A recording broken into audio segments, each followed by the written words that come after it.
Assalamualaikum warahmatullahi wabarakatuh.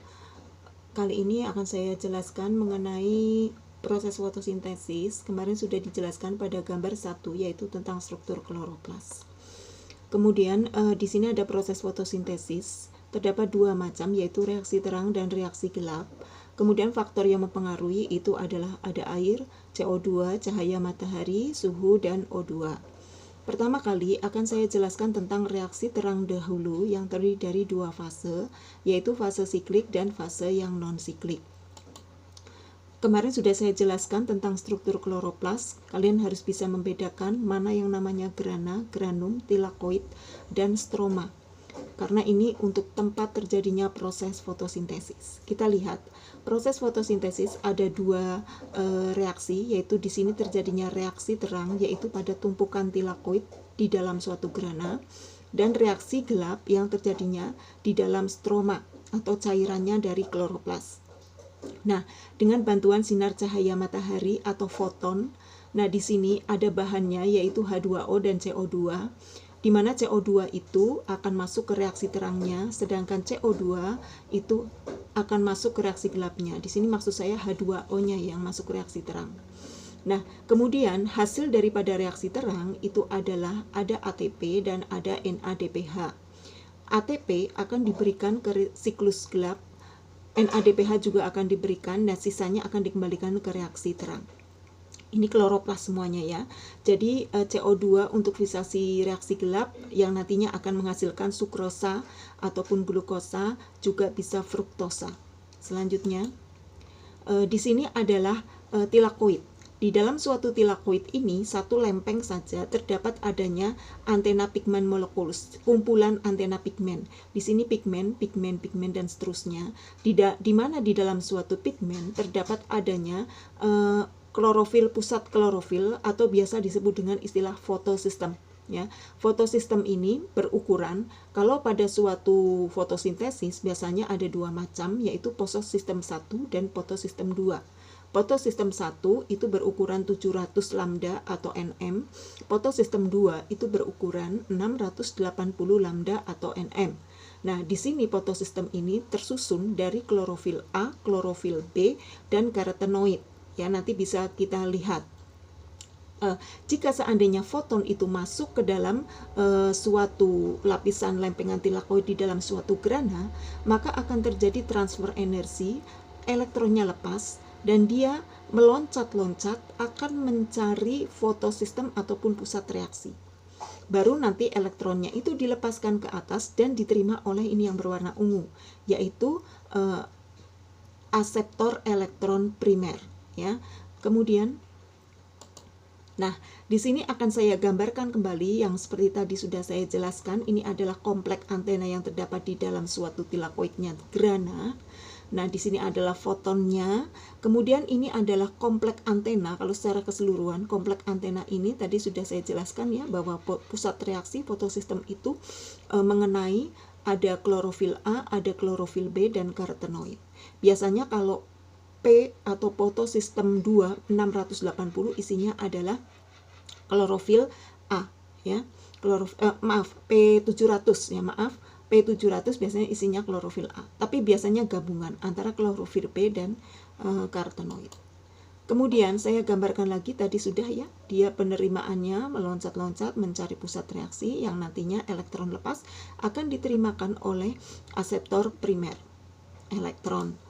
Nah, ini adalah proses kejadiannya.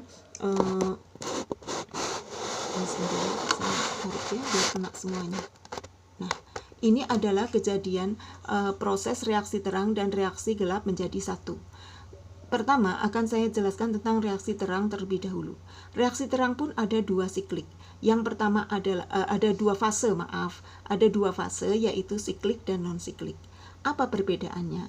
Jika dikatakan dia non-siklik, dari P680 ya keluarnya elektron ini akan diterima aseptor primer, akan diterima Peki itu adalah plastoquinon, akan diterima oleh kompleks sitokrom. Kompleks sitokrom ini gabungan, jadi ada sitokrom A1, A3, sitokrom B, sitokrom C, dan sampai ke, itu namanya kompleks sitokrom ya, nanti ke plastosianin, sampai ke P700 ya, fotosistem 1, keluar lagi elektronnya, diterima oleh aseptor primer, diterima oleh ferredoxin, sampai dia akhirnya menghasilkan NADPH. Nah, ini tidak akan kembali lagi elektronnya. Dengan sendirinya di sini akan hilang ya elektronnya ya. Elektron hilang ini nanti akan diganti oleh fotolisis. Tetapi kalau yang siklik itu adalah jika ada energi matahari atau foton mengenai P700, dia akan mengeluarkan 2 elektron, kemudian akan diterima ke aseptor primer, ke plastoquinon, ke sitokrom kompleks, plastosianin, kembali lagi. Jadi di sini elektronnya tidak hilang. Jadi dia dikembalikan lagi ke sini. Nah, sekarang kita bahas tentang faktor yang siklik ya. Non siklik. Kok kebalik-balik? Non siklik ya. Bagaimana akan terjadi proses apa saja di sini? Karena nanti elektron yang lepas dia hilang, maka di sini akan terjadi proses fotolisis, yaitu pemecahan air. Jadi, jika ada foton masuk ke dalam suatu pigmen antena yang mencari pusat reaksi P680, dia akan mengeluarkan 2 elektron. Ya, 2 elektron. 2 elektron ini akan diterimakan oleh aseptor primer. Kemudian diterima lagi oleh plastoquinon, diterima lagi oleh sitokrom kompleks, diterima lagi oleh plastosianin, diterima lagi oleh fotosistem 1 elektronnya. Selama dia melepaskan elektron, maka dia akan menghasilkan ATP. Ya. Setelah elektron itu diterima oleh P700 akan keluar, diterima lagi oleh aseptor primer, diterima lagi oleh ferredoxin ya. Kemudian 2 elektron ini akan terdapat adanya enzim namanya adalah NADP reduktase ya, di mana NADP reduktase ini akan menggabungkan antara NADP dan 2H. 2H ini adalah hasil dari fotolisis menjadi NADPH2. Selama dia itu menghasilkan NADPH dan ATP, NADPH ini plus H berarti menjadi NADPH2, akan masuk ke siklus gelap atau siklus Calvin. Jadi intinya pada siklus Calvin bahannya itu adalah ATP dan NADPH2 ya, dari sini ya. Sekarang kita lihat dari manakah 2H positif ini, kita lihat kembali lagi ke sini. Pada saat dia elektronnya lepas dari fotosistem 2, maka elektron tidak kembali lagi. Gantinya dari mana? Yaitu gantinya dari fotolisis H2O. Ya, H2O ini akan melepaskan 2 elektron sebagai elektron yang berlubang pada P680. Kemudian setelah difotolisis maka akan menghasilkan 2H+ dan O2. Nah, makanya kenapa pada saat fotosintesis itu menghasilkan O2. Di mana letaknya? Yaitu di setengah O2 ini ya.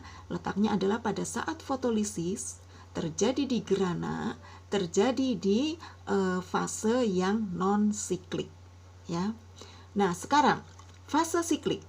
Pada fase siklik pun akan terjadi yang sama, yaitu foton akan mengenai kompleks antena pigmen berloncat-loncat sampai dia akhirnya mengenai P700. Lepaslah 2 elektron ini, tapi dia itu akan menuju ke aseptor primer yang di sini ya. Nah, aseptor primer, plastoquinon, kompleks sitokrom, plastosianin kembali lagi. Jadi itu namanya siklik ya, elektronnya tidak hilang. Pada saat fase siklik yang dihasilkan hanya ATP, dia tidak bisa menghasilkan NADPH2 ya. Jadi hanya menghasilkan ATP saja. Nanti digabungkan ATP dan NADPH2 ini akan masuk ke siklus Calvin. Ini di sini ya. Kejadiannya itu adalah di stroma. Sekian.